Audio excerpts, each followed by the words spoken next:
والدينار عديل روح. وما بالك يا اخوي واحد يسلب روحه يا جماعه. اي والله.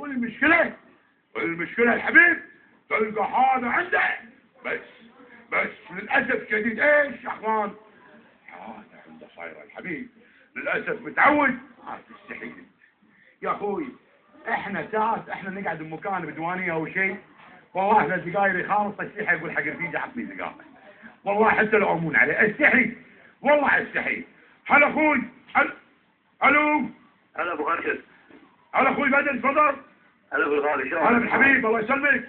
انا متابعينك من اول حلقه. حياك الله ان شاء الله دوم حي بدر تفضل. دام فضلك الحلقه عن السلف. نعم اي نعم. سلفتني قبلني اخوي بدر. اي نعم. وقال للاسف في ناس نعم تضمنهم بالطيبه وبالاخلاق وهذا، ولما يعني يترجاك وكذي انت ما تقصر عليه تعطيه. صدق بس انت بعدين تتصل عليه ما يرد عليك.